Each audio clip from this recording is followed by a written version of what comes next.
Hi everyone. Today we're going to be working with colored pencils again. We're going to be building upon the skills from our last week of instruction together when we were using colored pencils to layer and to blend to create new values. This week we're going to be focused on form. We're going to draw two-dimensional shapes and then we're going to shade them with colored pencil to create three-dimensional forms. We're going to start with a circle today. And we're going to use our colored pencil shading to make it look like a three-dimensional sphere. This is going to be the same as the beginning of the school year when we were working with our shapes with regular pencil, with charcoal, with ink. We're going to be thinking about the same steps, but instead we're going to be using color instead of black and white. The first step is drawing a circle on your paper. Be thinking about making this about the size of a tennis ball or the size of a golf ball, somewhere in between. So mine's between those sizes. And I've drawn an arrow on the upper left side of my circle, and that represents the light source. So this is where our light is shining on our circle. This side up here closest to the arrow is what is going to be the lightest section of our circle, which will become a sphere. I'm also very, very lightly going to draw a smaller circle inside of the circle that I've drawn. That represents our highlight. This area is going to stay completely white. I'm just marking this off so that I remember that when I color in this entire circle, that I leave this section completely white. This is where the light is directly hitting our circle, and so it needs to stay the brightness of our paper to represent a highlight on a shiny or reflective surface. We're also going to be talking later about the reflected light section on the bottom and then the cast shadow that will come at the end. You're going to need to choose one color as your base color for this. It can be any of the color wheel colors. I'm going to start, well, my base color is going to be orange. And as we are considering the base colors, we're also going to need to be thinking about the color wheel. So just as a refresher again, we've got 6 what are called primary and secondary colors in our color wheel. If we start up here with red and we go in rainbow order around, we've got orange, yellow, green, blue, and purple. So if this is where I'm starting at, orange, I'm going to be utilizing the colors that are analogous or adjacent to my orange. That just means the colors that are in a row next to my base color. So we're talking red and yellow. Those are the colors that are right next to my orange. Those are the colors that I'm also going to be utilizing to make this happen. So here's my red. I want to create a very light base layer to start this off.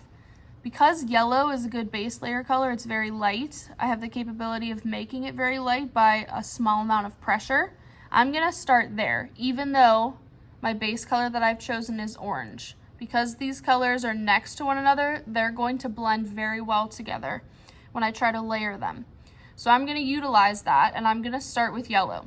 If, for example, your base color is purple, or it's blue, or it's red, you can always just draw or color very lightly with the color that you've chosen. So for blue, if you want to just start with blue as your lightest base color, that's okay. You can just very, very lightly shade with your blue instead of using another color or an analogous color.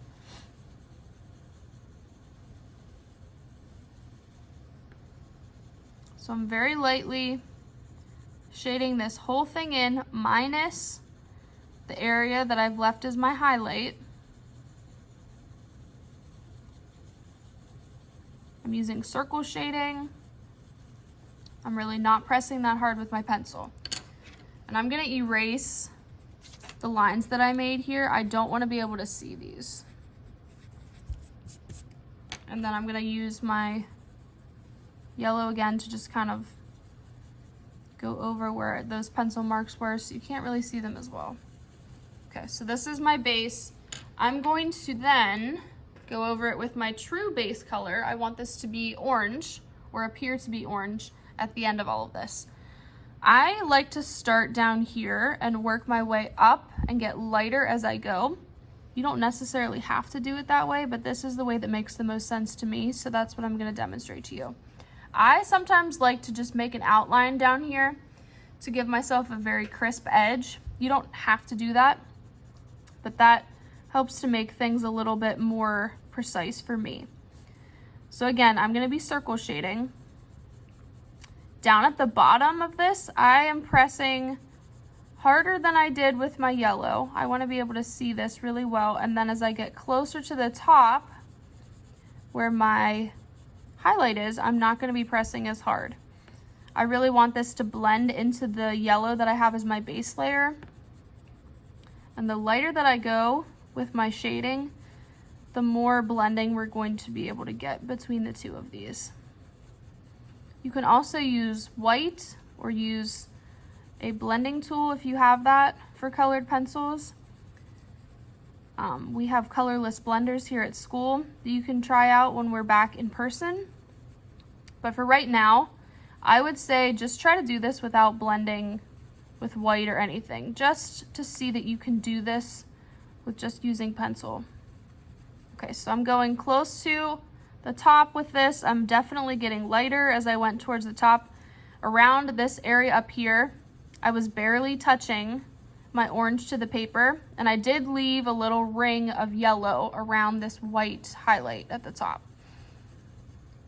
And I can still see some of my yellow through the marks that I made with my orange as well.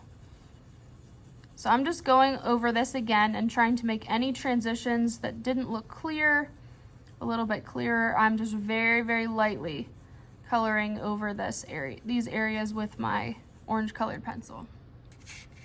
So right now we already have the illusion starting that this is a rounded object that looks three-dimensional. We've got lighter values closer to the light source. We've got a little bit of a darker down here with the orange. Now I can start going back in here and making even more of the illusion that this side is darker by pressing harder with my orange colored pencil. And if I would like, I can also utilize my other adjacent or analogous color to my orange, my red. So I'm going to go in here with a red, and I'm going to even further deepen the value that's on the bottom right to create more of a shadow, to make this look like it's wrapping around. It's a three-dimensional round object. So if I was using blue as my base color, I might use purple down here to make it darker. If I was using red as my base value, I might use purple again. Just kind of depends on what color you choose and what color is the darker of those colors next to it. Okay, so now I've got some red on my base as well. So we're almost there. We're still not quite finished with this. I really want to create a shadow down here that looks like a dark shadow. I don't want to just use black though, or brown or gray like we practiced the week before Christmas break in making our base value darker. I want to instead use the complementary color of the color that I've chosen. So I started with orange here. This is my base color. The complementary color, which remember is across from the color that I've chosen, that's blue. So my complementary color that I'm going to use is blue. This is going to be my shadow area. I want to leave a little sliver here. Remember when we did this before with the pencil and charcoal, we talked about this being like a crescent moon shape. I'm leaving a little space down here. This is my reflected light area. When an object is round like this and it's sitting on a surface, since we don't have a flat base, we're getting light from the table or whatever it's sitting on that's bouncing back up against the object since it's not quite flat against it. So that's why we leave a little bit of an area down here that's not going to be in shadow. It's going to be our base color. So when I'm filling this in, I'm using blue. I'm not using black, even though it looks like it's kind of dark on the video. I'm using blue, just a regular blue. Again, I'm doing this very lightly. I don't want to overwhelm this orange by adding a really bold blue stripe on the bottom here. So I am applying a medium amount of pressure to do this.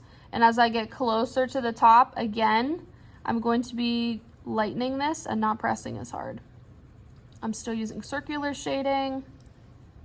And when I'm getting about halfway up here, I am barely touching this blue to the paper. I want this to blend into the base value of orange.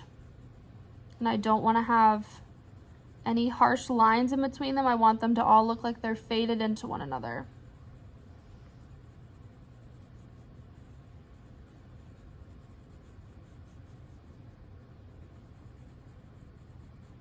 Okay, so now this looks like it is in shadow down here. I've used my blue to make my orange darker. And if you end up with a section that's really, really bright blue and you didn't want it to look like that, you can always use your orange to go back over what you did to kind of subdue the blue a little bit.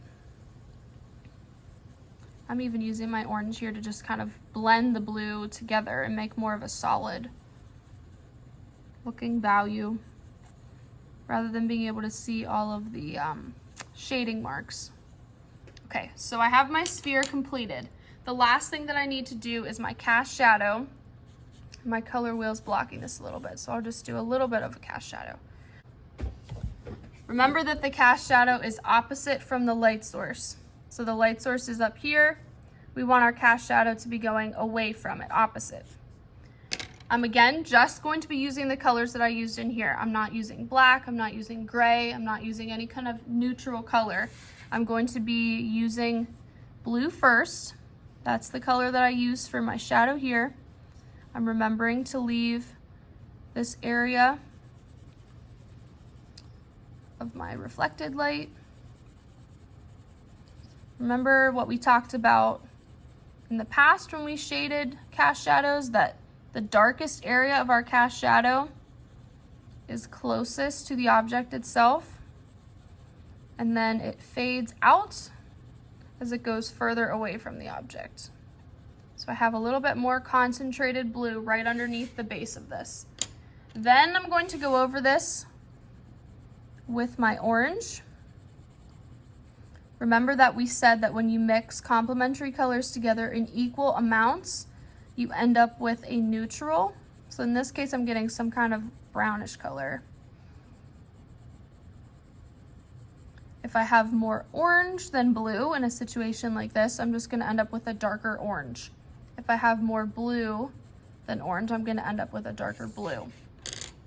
The last step here, I'm just gonna go over this one more time with my blue to just fully subdue that orange and make it look like the neutral that I want it to be. So this is our final product. We're going to be talking about how this translates into our project coming up, and then we'll also be looking at a few more shapes just to make sure that we have the grasp on making two-dimensional shapes appear three-dimensional.